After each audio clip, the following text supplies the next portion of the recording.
silly, but I had some free time. I wanted to try to create something, but I recently made the decision to kind of quit coffee. If you follow me on Instagram, you know that I like to take these little breaks with no coffee, just because at a certain point, drinking coffee every day and a good amount of it, it would start to lose its effect on me.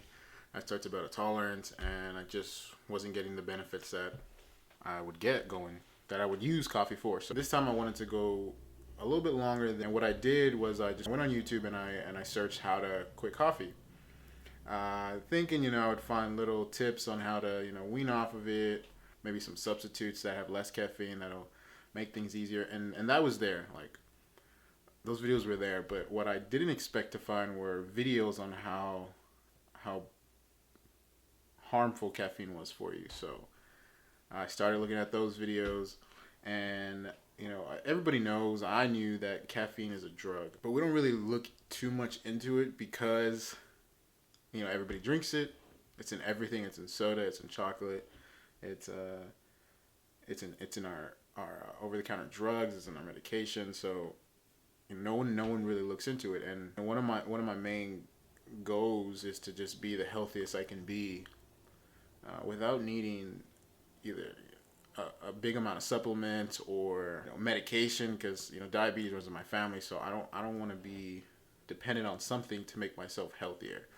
So I started reflecting just on the amount of coffee that I drink, and that I need to start my day, to get a workout in, to finish some important work that I need to do, as far as like computer work or even picking up this camera. I start to see that I couldn't do those things without having a cold brew or a cup of coffee, or even sometimes I would get cravings in the afternoon, and I'd pick up like either a Coke or a Diet Coke, not knowing that I was thinking, oh man, maybe I just need something to satisfy, I guess, a craving. But it could still be a craving, but it probably was also that caffeine craving as well. So I didn't consider myself a big coffee drinker. I labeled myself as 1 to 2 cups a day. But in reality, I was drinking probably like 4 to 6 cups a day. And on top of that, I was drinking cold brew. So cold brew tends to be a little bit stronger. You can go on YouTube and you'll find a bunch of videos on why caffeine is bad for you. On all of them, reference this book right here, which is Caffeine Blues. I'm almost done with it. Basically, the last 2 chapters are on how to wean yourself off of it. But today is 4 weeks with no caffeine. When I shot that little video, I was 2 weeks with no caffeine, and I was starting to feel better. But then, like, the next couple of days, I just start to feel like I did the first week. So let me talk to you about that. That first week was horrible. Just cutting it cold turkey. I'm sure this last chapter that I finally got to will teach you how to kind of wean off of it in a safe way, so you don't experience the withdrawal symptoms. Because again, remember, caffeine's a drug. So cutting any type of drug off is gonna give you some bad symptoms. So that first week was horrible. Didn't really get a headache. That was one of the main symptoms that the YouTube channel and this book talked about, were headaches. But I didn't really get headaches, or maybe I did. They weren't bad. My main withdrawal symptom was just a lack of motivation, and really just feeling really down. And and it sucked because I knew if I just had that cup of coffee, I feel good, and I would want to work, and I would want to go to the gym. What really helped me out was I recently just bought a bike, so that bike was able to kind of didn't really take much effort for me to get on it. Just kind of got on it, and once I started going, it was just put my headphones on, and I was just able to kind of ride for about an hour or two.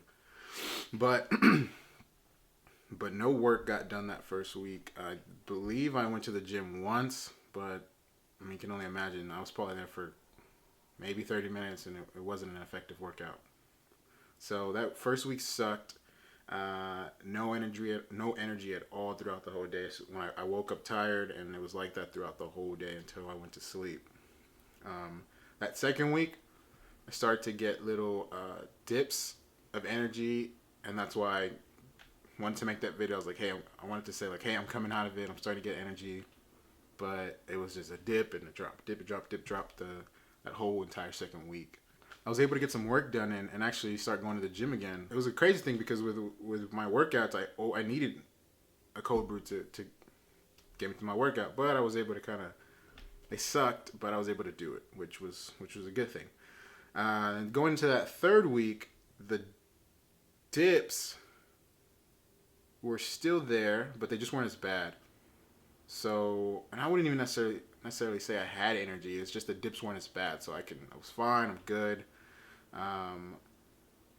But I still got those small dips of just like, oh man, I'm tired. Like I could fall asleep right now. So I just kept writing it out. It sucked. Cravings for caffeine were definitely there. That feeling of like, hey man, if I just had a cup of coffee, I'd be good. Like I'll be ready to rock. So, but fought through it, and now here on this past week with hitting this 4 week, my energy is still, the dips are still there.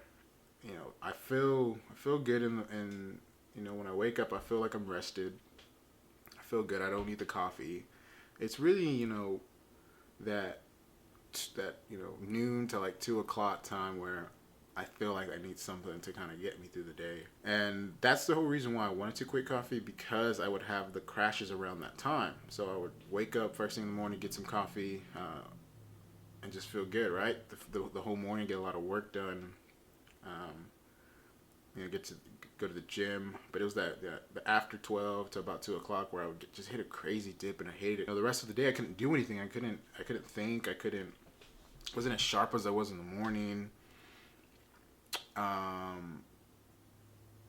just couldn't get stuff done. And reading this book, I kind of learned that the energy and the sharpness that I had in the morning, or that I thought I had, was basically a lie. You read the book, you look at videos, but essentially what it's saying is that the caffeine doesn't give you energy. It just blocks you from being tired, and it just makes you feel good. And that's what drugs do, right? They block the pain and they make you feel good. So caffeine's no different. It's just accepted, I guess, in society. So you can look outside. There's Starbucks on every corner, Dunkin' Donuts. There's coffee basically everywhere you go.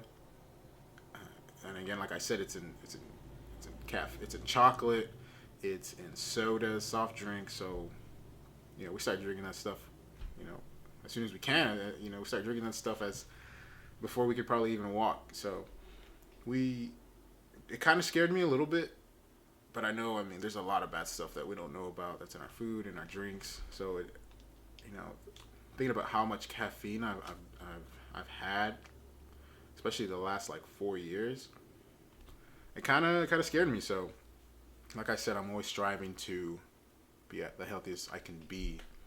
So I decided to cut it off. So this book, I want to say, it says that the negative effects of caffeine can live in you for about I think it was 60 days. I want to say 60 days. So I'm at 30 days. I want to continue going because there's no reason for me. I can easily hop back on caffeine, but in the back of my head, I know it's not doing me any good.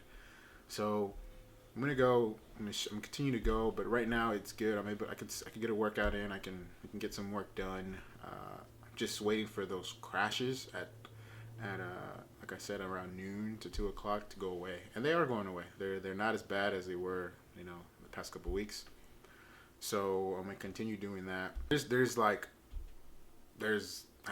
lot of videos on YouTube talking about people quitting caffeine. So what I'm saying is no different from those other videos. But I just wanted to make this video to kind of share my experience with it. Maybe encourage some of y'all to kind of look at the things that you're eating in your life. So I'm gonna continue going and just wait for that kind of natural energy to come back, or at least to stay consistent throughout the whole day. Because right now it's about 7 a.m. I've been up since 6, and I feel okay. Like I'm good. I got up. One thing I can say, I didn't even mention any like benefits. So definitely, I guess the benefits I could say is the crashes are becoming less and less, not as intense. The main thing I would say is my sleep. I never really did have problems sleeping. There'd probably be like 1 to 2 nights out of the week where I had a hard time falling asleep. Um, my main, I guess, sleep disturbance or sleep troubles were staying asleep.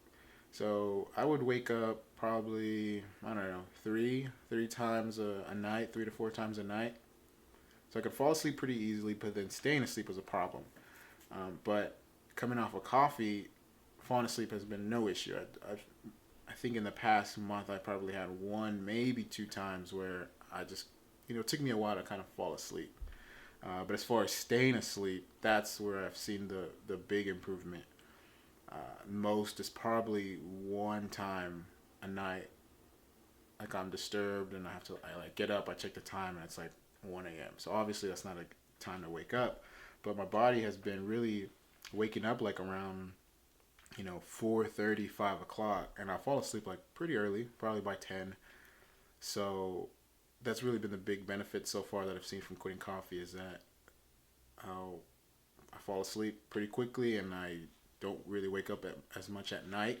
If I do, it's probably like 1 time, and then I'm able to kind of just get up. Now it still takes me a while to kind of like get out of bed and get up, but it's not that's getting better. So I don't need coffee would definitely help, but I don't necessarily need it to start my day like I did before. So I could get up, be up for a little bit, and then hit the gym, no problem.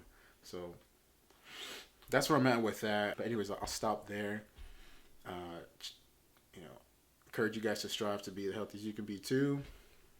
Because when you're healthy and you feel good, it benefits everything else in your life. And I've noticed that for myself. When you're the healthiest you can be, it kind of benefits everything else in your life. So I encourage you guys, if you don't think caffeine's a problem, if you don't think sugar's a problem, try to go without it for a week or two and see how much of a problem it's not for you or is for you. So anyways, that's it. Thanks for watching. I guess I'll see you guys in the next one. Appreciate it.